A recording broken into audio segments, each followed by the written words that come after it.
उधर मेडागास्कर में आए साइक्लोन ने वहां पर भारी तबाही मचा दी है, जिसकी वजह से कई शहरों के साथ साथ मेडागास्कर की राजधानी भी जलमग्न हो गई। मेडागास्कर से सामने आई तस्वीरें वाकई डरा देने वाली हैं, जिसमें चारों तरफ सिर्फ पानी ही पानी नजर आया। साइक्लोन की वजह से मेडागास्कर में बाढ़ जैसे हालात पैदा हो गए। वहीं मेडागास्कर की राजधानी एंटानानरिवो पूरी तरह पानी से घिरा नजर आया। खेत खलिहानों से लेकर शहरी इलाके में भी पानी ही पानी दिखाई दिया। इस दौरान लोग नाव का सहारा लेते दिखे। करीब 3.25 करोड़ की आबादी वाले मेडागास्कर को साइक्लोन ने बुरी तरह झटका दिया है। अब तक 25 लोगों की मौत हो गई है, वहीं 37,000 लोगों के घर तबाह हो गए। 19 जनवरी को मेडागास्कर में साइक्लोन आया था, जिसके बाद हालात बद से बदतर हो चुके हैं। वहीं पिछले साल जनवरी फरवरी में भी साइक्लोन ने कहर बरपाया था। उस वक्त भी लाखों लोग बेघर हो गए थे। वहीं करीब 138 लोगों की जान चली गई थी। ऐसी ही सलाखें और 200 करोड़ रुपए की ठगी हो गई। किसी आदमी से बात करता है तो ऐसा लगता है कि वास्तव में ये उस पोस्ट पे है। न्यूज चैनलों के इतिहास में पहली बार न्यूज 18 इंडिया की web series FIR number 208 streaming film 1995 की है और इस दौरान स्वीडन अपनी ताकत बढ़ाने के लिए अटैक हेलीकॉप्टर खरीदने की तैयारी कर रहा था। तब उसे रूस के मी-28 हेलीकॉप्टर और अमेरिका के अपाचे हेलीकॉप्टर में किसी एक को चुनना था।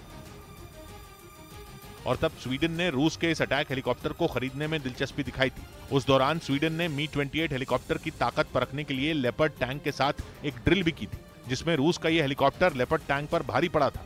एक रिपोर्ट के मुताबिक मिसाइल दागने की ताकत रखने वाले इस हेलीकॉप्टर को 1980 के दशक में बनाया गया था।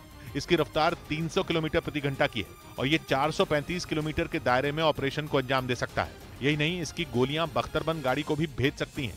मतलब नेटो के टैंकों को पस्त करने के लिए पुतिन का ये हथियार तैयार है, जिससे बच पाना उनके लिए आसान नहीं होगा। इधर मुंबई के मलाड इलाके में मौजूद टीपू सुल्तान पार्क का नाम बदलकर क्रांतिकारी अशफाकुल्लाह खां के नाम पर रख दिया गया।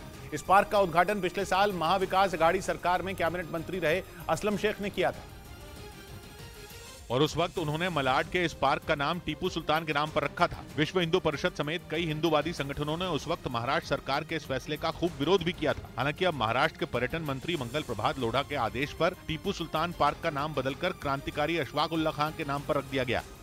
उधर रिलीज से पहले ही विवादों में घिरी फिल्म पठान ने 5 दिन के अंदर करीब 550 करोड़ रुपए की कमाई कर ली। रिलीज के बाद पहले वीकेंड में इस फिल्म ने भारत और अमेरिका में पिछले सारे रिकॉर्ड तोड़ दिए, क्योंकि दुनिया भर में पठान को इतने लोग देखने पहुंचे कि इस फिल्म ने रिलीज के 5 दिनों के अंदर ही करीब 550 करोड़ रुपए कमा लिए। सिर्फ भारत में ही पठान की कमाई 275 करोड़ रुपए के पार पहुंच गई और फिल्म ने सबसे तेजी से 200 करोड़ की कमाई वाले क्लब में शामिल होने का इतिहास बना लिया। इसी के साथ इस फिल्म ने कमाई के मामले में KGF 2 और बाहुबली 2 के हिंदी वर्जन का रिकॉर्ड भी तोड़ दिया।